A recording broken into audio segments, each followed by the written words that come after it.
Hello everyone and welcome to another Warleader PvMP video. It is now update 5 of Rise of Isengard, the Armies of Isengard, and quite a bit has changed. So today I am bringing you some 1v1s. I have 5 champion 1v1s. One of them starts as 1v1 and then a second person arrives, and so we'll go ahead and get right into it. Also, I want to talk about some mechanics changes that have come with Isengard, so we're going to go ahead and start off with that. First off is Mobilizing March. Mobilizing March are the creep equivalent to mount skills. You get pretty much all the same penalties, and you have a 0.5 second induction to fire it off, which I had really been hoping they wouldn't put the induction on there, because they don't go as fast as the mount does, but they did. However, you can still take advantage of this. The induction is only 0.5 seconds, so basically, the idea is come to a complete stop, hit your skill. As soon as you see the induction bar, you start moving again, and the induction will fire off, and you will be moving at full speed, and you've only lost pretty much exactly the 0.5 seconds on your runtime, but you've gained a lot of extra movement speed out of the bargain. Alright, so here I am in front of Elf Camp. Just a bit earlier, I'd gotten jumped on the bridge while I was trying to solo First Martial N by a Runekeeper. Runekeeper naturally blew me up because I was at pretty low health, so I came back hunting for the Runekeeper. I see a black arrow. Didn't really see the Runekeeper. I thought I saw a horse around here earlier. So I'm looking for that horse, and there it is right out of the corner of my eye. Maybe it was the same one, maybe it's a different one, but in either case, it is a champion, so I go ahead and pursue. Now, even though I've got continuing swiftness, so I'm moving at plus 40%, I'm still about 20% slower than basically any Freep mount that's out there. So I'm not going to be able to catch him, which, is the main reason I'm kind of annoyed with the fact that you don't get to block, parry, or evade while you've got Mobilize or March up. In addition to that, as soon as you get put in combat, you lose your run speed buff, whereas Freeps can ride straight through NPCs, and as long as they don't get knocked off the horse, they can just keep going at full speed. The only advantage we really have to compensate for that is the fact that Mobilize and March work while you're in water. But anyway, what I decided to do is I decided to swing right around the rock and get out of the direct path. People always expect you to follow on a straight line towards them, so then they just keep watching right behind them. As soon as you disappear, they'll often stop, and they'll wait there, and if they wait too long, you can get all the way around them and get the jump on them. Now right there, I should have used Fracture, because Fracture now immediately kicks a Freep off their mount. Instead, I did use the Shout, but he jumped off his horse and decided to come fight me. So I go ahead and put down the command post. I've got Banner of Terror on cooldown right now, but I'm just going to go ahead and go and fight. I've dropped into R of Command because I want extra damage off my melee skills, because this is going to be a melee fight, and being able to hit 25% harder is going to make a big difference, much more so than the additional armor will. Right now I'm trying to kite his bubble. It really didn't work that well. I did a lot of damage to the bubble even while kiting, just because the slow that I had on him and the slow he had on me were so close that I wasn't able to really create a gap or anything. But Black Arrow comes through here. He realizes he's outmatched, so I don't know what he's doing. Maybe he's trying to communicate in Morse code. If he is, there's no dashes. It doesn't really work. But he's hit sprint and he's going away. Now, I've already got continuing swiftness up, and this is a trick I've used from before Isengard. I would go ahead and hit Mobilize and just chase after the champ, and they'd only be going 5% faster than me. So as soon as their sprint dropped, I would be on them ridiculously fast. Now I can actually run faster than them, but mount inductions are so stinking fast nowadays that he actually stops and mounts up and gets away from me. I should have used Fracture. I would have knocked him right off his horse. Instead, I hit the Shout first and then Fracture, so he's away. I cut the corner here. I'm going to try to get him with a Shout. If I can knock him off, then we still got a chance at getting him, because his sprint is just run out. But he manages to get all the way away, and so he is clear. Now, the astute watchers of my channel will realize that that is the same champion who I fought in the post-Rise of Isengard video. Well, he saw that video, and the reason he jumped off his horse is because he wants a rematch with me after how that fight went with creeps coming over the bridge and killing him and stuff. So he gets in touch with me, and we come to Candy Mountain where we're going to have our rematch. So I go ahead, I do a triple bounce. This is the standard code that I use to say, I'm going to fight you 1v1, and away we go. I went ahead and did Call the Shadow and then Intimidating Shout, so that I get a slow on him to be able to kite a little bit. He's popped Controlled Burn. I dropped the Banner of Terror. That's going to put a lid on the damage that he's able to do to me for now. And I'm going to just try to do as much damage to him as I can until I'm forced to drop into Commander Stance. I expect this fight to go into Commander Stance fairly soon, and then it's going to be a slugfest. Went ahead and potted the horn there, and I'm just trying to maintain distance as much as I can and just get off whatever heals and such I can. I've gone ahead and dropped in the Commander Stance, and so it's going to be a brawl for now. Right there, he popped sprint and then got me with the new champion stun, which one of their skills after they hit sprint will proc a 3-second stun. I did not remember that when I initially fought him, so that really took me by surprise. I was like, did I get a new skill that gives him a stun or something? What was that? Now, that was something that had been proposed way back before Isengard launched. It was also proposed for Reavers to have sudden strikes do the same thing out of charge, but of course that got shot down by massive complaints. But, you know, the champions, they get their one. Whatever. So here we go. I'm pretty low on health right now, and so I could be in a lot of trouble. Fortunately, he is running low on power right now, but he's going to hit a power pot right there, and there goes his power right back up to full, and he's in fervor stance, so he's not going to run low again until Banner of Terror comes off cooldown, and even then he's never going to run out because he's a champion. He'd never run out of power. But he might run out of health, and that's what I'm hoping for, because that's the entire goal of this fight here. I'm going ahead, I did the double tap there, got off my heal. The double tap works even better with the 25% induction speed. I should have gone ahead and used that Power of Fear on Quit Whining and Fight instead of the Crack the Whip, but whatever. And now he's lagged out. So I go ahead and I stop here, I heal up all the way, and I'm giving him a few seconds just to see what happens, if he's going to reconnect or anything. And I'm also trying to make up my mind about what to do here. I decide that I'm going to go ahead and just finish him off, so I drop behind him and just put in the damage. Now, the reason I did this is because there were a lot of freeps in the months prior to the launch of Isengard that would purposely disconnect and do combat logging and stuff, and although I've never saw or heard of Trillios doing it, I just didn't want to take any chances, so I went ahead and did that. So anyway, he reconnects, and we decide to rematch because that whole fight was basically killed by the disconnect, and nothing really came out of that that really shows who was gonna win. So off we go again. Now this time I decide I'm not going to bother with using the slow first. I want to get some extra damage off more quickly. So I start off with Black Speech instead of Intimidating Shout. Once again, Command Post goes down, and here we are. Now I'm holding off on Banner of Terror right now. I don't think it's off cooldown quite yet, and that's the only reason I am. But it actually works out well for me because he's gone ahead and popped Controlled Burn. So I've got Banner of Terror ready to drop very shortly here so that I can actually control some of the damage that's coming through there and mitigate it. I'm doing very well with getting crits for my heals right now, so that's enabling me to stay in Brawlers very effectively. And the longer you can stay in Brawler's stance against any opponent, the more likely you are to actually win the fight, because you do a lot more damage in Brawler's stance, and if you're managing to keep enough healing up that you don't need to leave, then that's just great. Right here I should be using my health pot. I've got enough space on my bar for it, and that means that it'll be ready later in the fight. There I just went ahead and did it, so hooray for me. I probably could have used it a few seconds earlier, but well, not too bad. He's going to go ahead and there he got me with the stun from Sprint. As I said, I wasn't really sure about those things, so I went ahead and potted it. I shouldn't have potted that. It's only a 3-second stun, if I remember correctly, from what was actually proposed, so I really shouldn't have worried about that at all and just taken it. The stun pot would have been better saved for another situation, but I think it worked out in the end just because he didn't really stun me a whole lot. He is bubbling quite a bit, which as I said, I still haven't looked into the champions and their bubbles and stuff. I suspect he's Glory Stance just with how many bubbles and how frequently he's popping them off. Well, or maybe Martial Champions shaded. I know he's in Fervor Stance, not Glory Stance, blah. But yeah, I think he's traded that way just to get that many bubbles off. Because I think at one point, it's either a bubble just left. I think he's going to have another bubble in about 8 seconds or so from when that one leaves, which really had me disheartened at that time. Yeah, there it is. At this point in the fight, I'm just going, how many bubbles does this guy have? This is ridiculous. When am I supposed to actually get real damage done?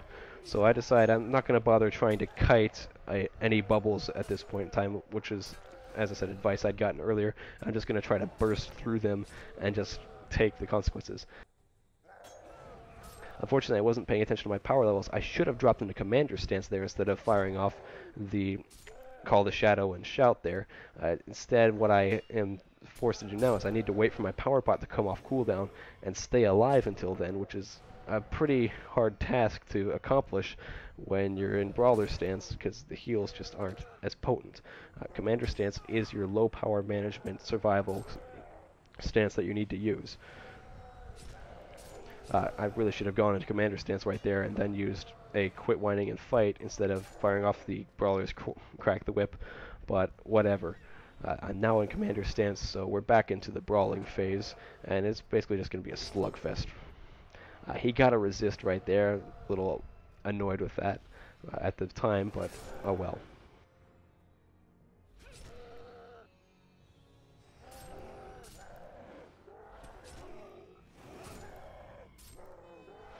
Now we've been going about 3 minutes now in this entire fight. I could tell that because of where the cooldown is on Banner of Terror.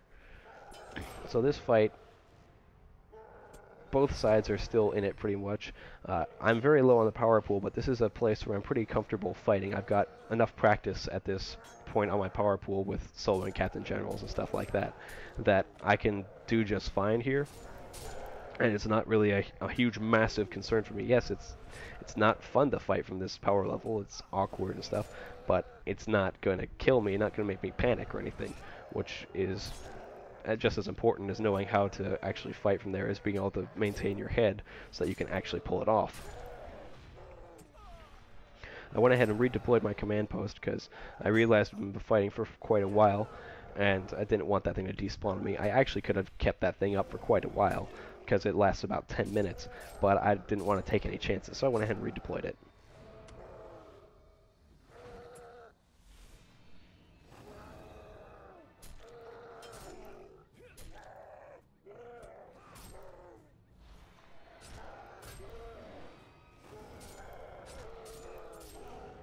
Now he's doing a lot of damage to me right now, and I'm just basically trying to tank it.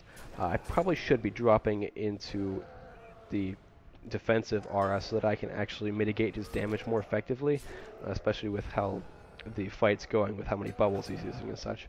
But at the same time, if I drop down there, the chances of me popping through his bubbles to actually get damage to his real health bar goes down just because I don't put out as much damage to my melee attacks. So it's a mixed bag. Right now, he's just popped Controlled Burn. It came off cooldown. It comes off cooldown about a minute before the Banner of Terror does, and I really need the Banner of Terror at this point to be able to mitigate the amount of damage he's doing, but I don't have it. It's still going to be another 10, 12 seconds or so, and he's just hitting really hard right now.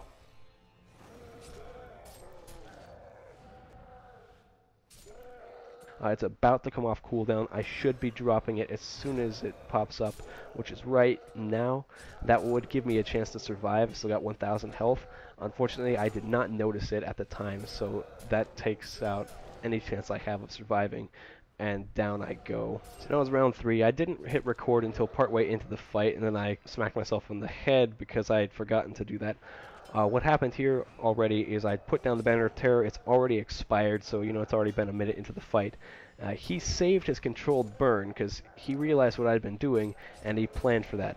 I'd been just coming at him with the exact same strategy every time, and so it's my fault for getting predictable there. I'm already in Commander stance. I jumped into it early because I figured that this was just how the fight was going to be. I wasn't too concerned about Brawlers because I hadn't managed to burst him down last time. Probably a mistake. I should have tried to stay in Brawlers longer, because the longer you can stay in Brawlers, it keeps him a bit more on the defensive if I'm pumping out damage a lot faster.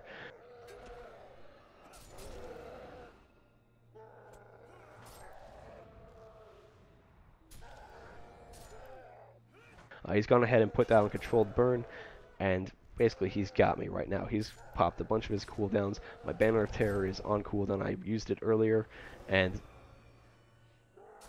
I got my heal off, but I'm dead. And down I go. So at this point, I'm a little concerned. I was like, what's going on with champions at this point? I mean, I haven't played in a few weeks, and I'm like, okay, am I rusty? Is it just that he's that good? Is it that all champions are like this? So there was another champion watching his fight, so I decided I'm going to go ahead and challenge this guy to a fight and see what happens now. Because I'm a little concerned about what exactly is going on here. I go ahead and hit him with the slow, put down command post, drop Banner of Terror. Banner of Terror works there just because he's already popped his controlled burn, I was not paying attention to the buffs and stuff. Usually I do, but as I said, I was a bit rusty, and I hadn't played in a while, so I really wasn't paying attention to their buff bars at all when I was actually fighting this. I was just kind of going out and fighting. Now, it's immediately apparent that this guy is not of the same caliber as Trillios. And also, he's just not doing the same amount of damage. He doesn't have the mitigation levels. I'm hitting 1000s with my Black Speech crits, whereas on Trillios I hit 700s. So, it's just a whole different league of champion. And so, I'm starting to feel a lot better about this. I just go, okay, it is just that Trillios is that good. Obviously, he's prepared quite a bit for the rematch that he wanted. And so he was ready for that. I was totally not ready. But you know what? I can try to prepare for it and come back again. Obviously, he wins this round hands down. He outfought me, and in that third round, he'd already figured out what I was going to do and completely outplayed me with that whole thing. So, I mean, hats off to him.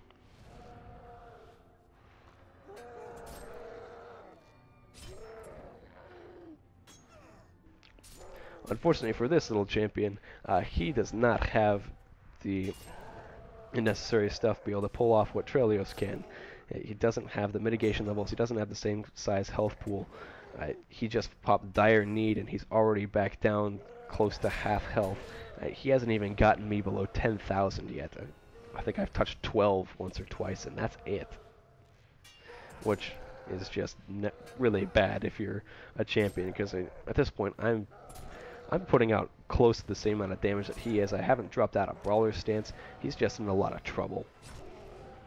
And he could pull some racial cooldowns, but those are just going to prolong the inevitable, and he's not going to win this fight.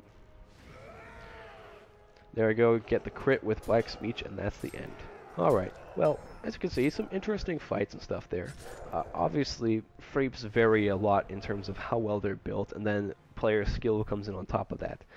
And so Trillios, he's got a very well-built champion, and also, the more important factor, he's very good at PvP, and so he wins that entire round. Hats off to him. That said, now I have to refine my build and come after him, and that's going to be a bit easier to do because of some of the other changes that came out with Update 5. One important change that came is creeps now have new corruption traits. The corruption traits are a mastery, which is basically physical and tactical damage. Straight up, it doesn't trade away something else to get damage, it's just a straight damage addition. It's not based on percentages, it adds to your physical and tactical mastery rating, which is a new stat consolidation that they did with Isengard. This is really good because it's not quite as high in terms of how much damage you get from one of these as the 5% boost, that's the tier 2. So like tier 2 of damage for health will give you a bit more damage than this would. For instance, when I slot out tier 2 damage for health and slot in one of these, I end up losing about 3 points of damage on Cleave, which is the weakest melee ability. But when you look at my heal, like Crack the Whip, I end up losing about 20 points off of that or so. And obviously with the higher numbers, you lose more. So the difference is not too great, but definitely noticeable. However, if it's only slightly less than a tier 2, obviously it's quite a bit more than a tier 1. So there's no reason to use a tier 1 damage trait anymore. So I can take the damage for power 1 out of my build, slot in one of these, and be a lot more damaging. And I could even take out the damage for power 1 and the damage for health 2, put those in, be at a net gain from where I was with my damage, and have a lot more health. So I've got room to play around with my build. Another important thing, though, is that creep mitigations are currently bugged. Tactical mitigations are not where they are supposed to be. That did not really affect the fights with champions. They deal pretty much entirely in physical damage with everything. I think even the sound the attack ability is actually physical mitigations and stuff.